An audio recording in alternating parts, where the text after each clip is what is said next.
नमस्कार। आज बात करते हैं एक बहुत बड़े सवाल की। क्या एआई मतलब आर्टिफिशियल इंटेलिजेंस भारत के गांवों की उन मुश्किलों को सुलझा सकता है जो सालों से चली आ रही हैं? ये एक बहुत बड़ा सपना है और आज हम इसी की पड़ताल करेंगे। और यही वो सवाल है जो इस पूरी बातचीत के दिल में है। मतलब सोचिए, क्या एआई वाकई एक ऐसे गांव की मदद कर सकता है जहां शायद बिजली भी 24 घंटे नहीं आती? चलिए इसी को समझने की कोशिश करते हैं। और हाँ, ये सिर्फ कागज पर लिखी बातें नहीं हैं। असल में इंडिया एआई मिशन जैसे बड़े-बड़े प्रोग्राम्स के जरिए ये सब जमीन पर उतर रहा है। ये एक बहुत बड़ा बदलाव है जो हमारे गांव में अभी इसी वक्त हो रहा है। तो चलिए सबसे पहले ये देखते हैं कि ये एआई आखिर गांव की तस्वीर बदलने की सोच कैसे रहा है, खासकर गवर्नेंस, खेतीबाड़ी और हेल्थ केयर जैसे जरूरी मामलों में। देखिए, इस पूरी टेक्नोलॉजी के पीछे जो सबसे बड़ा वादा है वो है इसे एक ग्रेट इक्वलाइजर बनाने का। मतलब एक ऐसी ताकत जो गांव और शहर के बीच की खाई को पाट दे। सोच यही है कि जो मौके शहर में हैं वो गांव तक भी पहुंचे। अच्छा, तो बातें तो बहुत हो गईं। अब जरा देखते हैं कि असल में जमीन पर ये एआई टूल्स काम कैसे कर रहे हैं। तो सबसे पहले बात करते हैं सभासार की। जरा कल्पना कीजिए, गांव में पंचायत की कोई मीटिंग हो रही है और उसमें जो भी बोला जा रहा है वो अपने आप लिखा जा रहा है।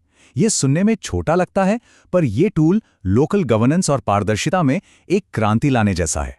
और इसका असर तो देखिए, कमाल का है। जब एक एक शब्द रिकॉर्ड हो रहा हो तो कोई अपनी बात से कैसे मुकर सकता है, या रिकॉर्ड में हेराफेरी करना, वो तो लगभग नामुमकिन हो जाता है। इससे ट्रांसपेरेंसी यानी पारदर्शिता बिल्कुल एक नए लेवल पर पहुंच जाती है। अब आते हैं ई ग्राम स्वराज पर। आप इसे ऐसे समझ सकते हैं कि ये गांव में होने वाले प्रोजेक्ट्स के मैनेजमेंट की डिजिटल रीढ़ की हड्डी है। और ये कितना बड़ा है इसका अंदाजा इस नंबर से लगाइए, 2.5 लाख। जी हाँ, 2.5 लाख से ज्यादा ग्राम पंचायतें आज इस प्लेटफॉर्म से जुड़ चुकी हैं।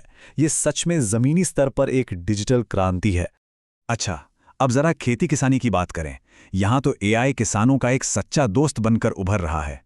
सरकारी योजनाओं की जानकारी चाहिए, एआई हाजिर है। फसलों को कीड़ों से कैसे बचाएं, उसकी सलाह भी एआई दे रहा है। और हेल्थ केयर में सुमन सखी का उदाहरण तो वाकई बहुत शानदार है। सोचिए, एक व्हाट्सएप चैटबॉट जो उन दूरदराज के गांवों की महिलाओं तक मां और बच्चे के स्वास्थ्य से जुड़ी जरूरी जानकारी पहुंचा रहा है, जहां शायद डॉक्टर का पहुंचना भी मुश्किल हो। लेकिन हर चमकती चीज सोना नहीं होती, है ना? इस पूरी कहानी का एक दूसरा पहलू भी है जो थोड़ा अंधेरा है। तो अब बात करते हैं उन चुनौतियों और खतरों की जो इस तेज रफ्तार टेक्नोलॉजी के साथ आ रहे हैं।